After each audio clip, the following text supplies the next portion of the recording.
عمر al Bashir کو ڈر تھا کہ اس کا تختہ کہیں الٹ نہ دیا جائے، تو اس نے اپنی پروٹیکشن کے لیے انہی لوگوں سے ایک آرمی بنائی جو اس نے بغاوت ختم کرنے کے لیے استعمال کیے تھے، اور اس فورس کا نام رکھا گیا ریپڈ سپورٹ فورس۔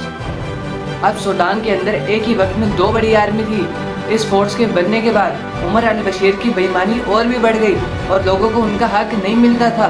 اور اس کی وجہ سے سوڈان میں بہت سارے لوگوں نے پروٹیسٹ کیا۔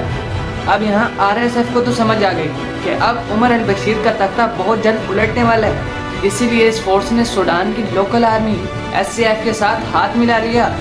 ان دونوں فورسز نے مل کر عمر البشیر کا تختہ الٹ دیا اور اسے جیل میں ڈال دیا، اور دونوں نے مل کر سوڈان کی گورنمنٹ سنبھال لی۔ لیکن کچھ ہی عرصے بعد یہ آپس میں ہی لڑنے لگے،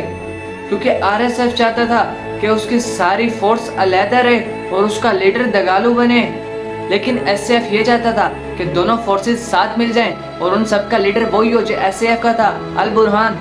لیکن اس سب سے تو RSF کے دگالو کی طاقت بالکل ختم ہو جاتی، اور وہ ایسا بالکل بھی نہیں چاہتے تھے، اسی لیے دگالو نے البشیر پر قبضہ کر لیا اور SAF سے جنگ کا اعلان کر دیا۔ لیکن یہاں دوبارہ البشیر میں انہیں وہی مسئلہ تھا، سوڈانی ٹرائبز جو سوڈان کی اصل آرمی تھی اور وہ SAF کے ساتھ کھڑی تھی،